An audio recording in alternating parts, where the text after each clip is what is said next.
There is a great horror beneath the manor.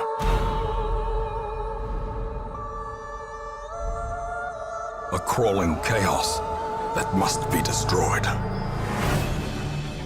Time for old Josh to tuck you in, nice and tight, children. Oh, you want me to read you a bedtime story before you go to sleep? Okay, I can do that.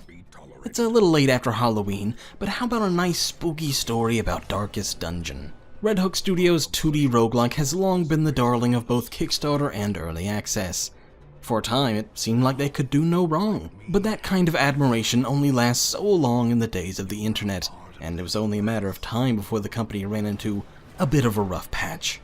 Much to their credit, they managed to pull themselves out nicely. Much lesser studios would have been crippled by the quick, yet vastly negative reaction they received. What's so interesting about Darkest Dungeon in particular, and the slight kerfuffle around it shortly before its full release, is that it brought an important question to the forefront, and not the same old how early is too early. No, this question is a lot more subtle, and requires an answer many wouldn't like, not that there is one universal answer anyway. Listening to your fans and responding to their complaints and ideas by altering your game is great. Some would argue it's the point of early access to begin with. But when does listening to player feedback become a bad thing?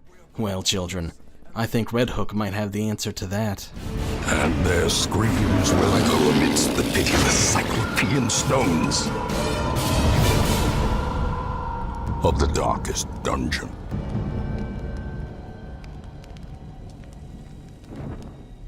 Darkest Dungeon debuted on Steam Early Access on February 3rd, 2015, 11 months after its Kickstarter campaign successfully raised over $313,000. It immediately took off thanks in large part to the rise of streamers on sites like Twitch and, well, pretty much just Twitch back then. As great as these new content creators were for marketing, they also served another great purpose for development. Chris Basora and Tyler Sigman, the founders of Red Hook and lead developers on Darkest Dungeon, both spoke to Gamasutra in an article published mere weeks after the early access version launched.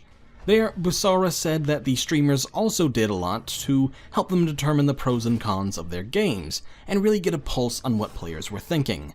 And as far as using the community, it's already been really helpful to go through Steam forums and watch streams and read the chats and see, from broad strokes, where the pits and valleys of the games are, and on a more specific level, what kinds of trinkets are working and aren't working. I think we're going to have a lot of tools to refine the game without compromising our overarching vision for it.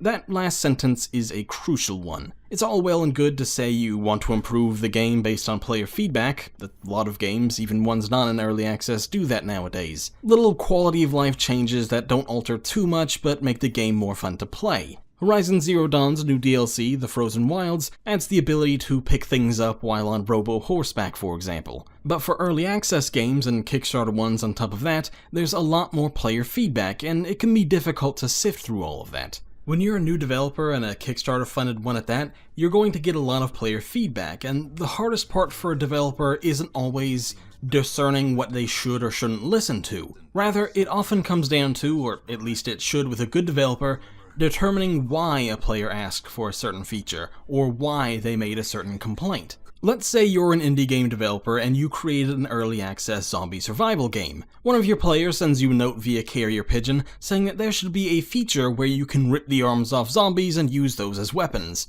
You need to ask yourself, as the developer, why they're saying that.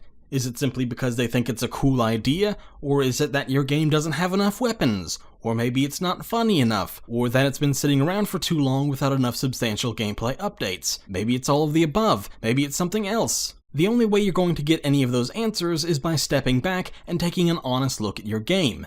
That can be hard to do when you've been in the trenches of that game for so long, as we saw with Red Hook Studios. See, the big conceit of Darkest Dungeons is that the game is super difficult, but it's supposed to be fair too, not unlike Dark Souls in that regard. That kind of balance is itself incredibly difficult to pull off, because everyone has their own idea of what constitutes a hard difficulty challenge.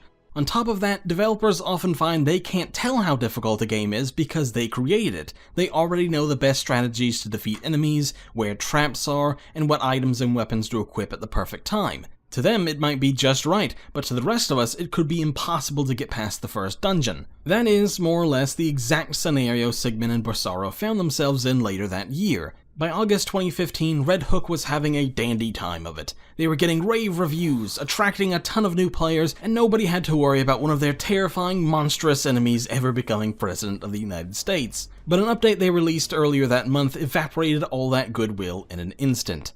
As reported by Jim Sterling, who constantly steals my ideas, players felt that one of the routine updates to Darkest Dungeon completely changed the core gameplay. As one Steam user review by Phasmophobic put it, "For several months I watched little tweaks and improvements hit the live build, and at first the vast majority of them were stellar upgrades to an already amazing, dare I say perfect, game. But over time, the devs focused more on pandering to a small handful of very vocal posters who complained about broken character combinations and abusable mechanics. The game transformed from a brutal yet fun planning-focused dungeon crawl to nothing more than a by-the-numbers resource grinder, with some Cthulhu-analogous imagery pasted over it. Even the top modders have pulled their mods, choosing to boycott the project instead of contributing to what was once a grand gaming experience." And that player was not alone in either their phasmophobia or their opinion of Red Hook's recent updates. For a long time prior to August, Darkest Dungeon had an overwhelmingly positive review on Steam. But then, in an instant, the recent reviews indicator turned red with blood. Or mostly negative reviews, whatever. The negative reviews pointed to 3 gameplay features in particular, all reactions to player feedback over the previous months: heart attacks, corpses, and a new enemy protection stat. Heart attacks will strike any of your adventurers if they get too stressed out and will kill them. Corpses, meanwhile, are the dead bodies of enemies you've killed that take up a slot on the battlefield.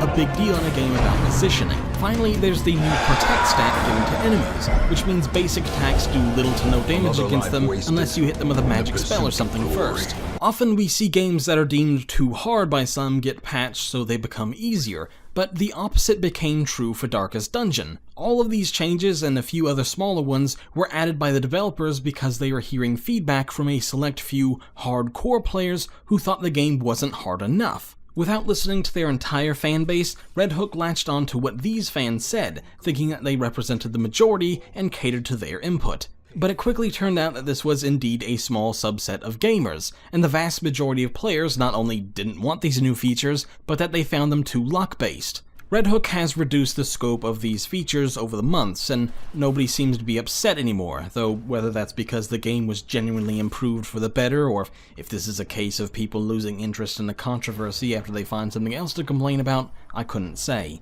This situation represents both the biggest flaw and greatest strength with the early access system. If DD skipped the early showing thing entirely and went straight to regular release with all these issues, it wouldn't have been met with the same critical acclaim it did. It probably would have been panned from the outset, and the audience in general would have a much more difficult time pinning down what would have made the game feel too harsh since they didn't have anything to reference back to. Conversely, Red Hook probably wouldn't have heard the complaints about it being too easy if they went straight to a retail release either, and it would have been unlikely that those features were ever added in.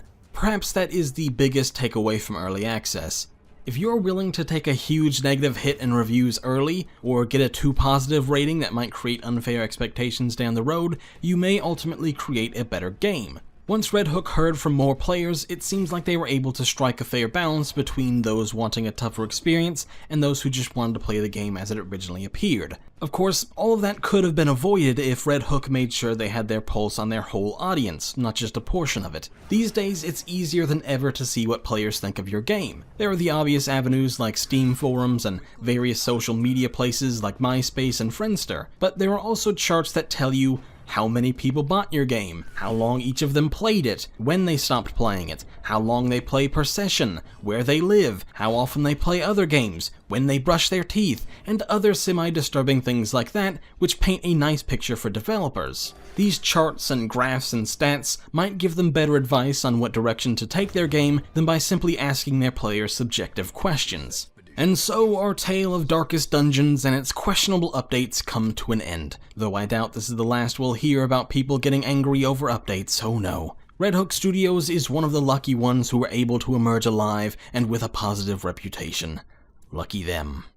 If you enjoyed this dramatic reading, why not subscribe to our channel if you haven't already for more videos just like this, and some that are very different indeed. You can even check out Clickus.com, where you'll find all the latest indie updates and opinion stuff, or whatever, I don't know, as well as compelling interviews, reviews, and opinions on all things indie gaming. And we're always happy for donations via Patreon, of course. This has been an episode of Clickus Tale from Early Access. Sleep well, children. Sleep well.